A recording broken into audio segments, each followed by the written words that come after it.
જૂનાગઢ પંથકમાં દીપડાના હુમલાઓ દિવસે ને દિવસે વધી રહ્યા છે ત્યારે વંથલી પાસે આવેલા એક ખેતરમાં દીપડાએ એક યુવાન ખેત મજૂર ઉપર હુમલો કર્યો છે. સુરેશ વાઘેલા નામના યુવાન ઉપર દીપડાએ ધોળા દિવસે હુમલો કરતા તેમને સારવાર માટે જૂનાગઢની સરકારી હોસ્પિટલમાં દાખલ કરવામાં આવ્યો છે.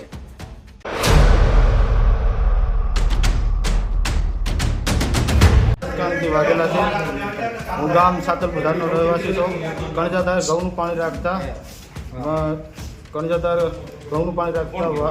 રગતિયાવાળી ગાડીએ ઘઉંમાં પાણી ક્યારો જોતા વાંથી સામેથી વડકું મારી લીધું દીપડાએ. પછી છોડાવીને ભાગી ગયો દીપડો. અમે મોટરસાઇકલમાં આવ્યા, બે બાજુવાળા હતા ભાઈ, એકલા જ હતા. બાજુમાં ચીકુ પાડતા હતા ભાઈ, મદદ કરી.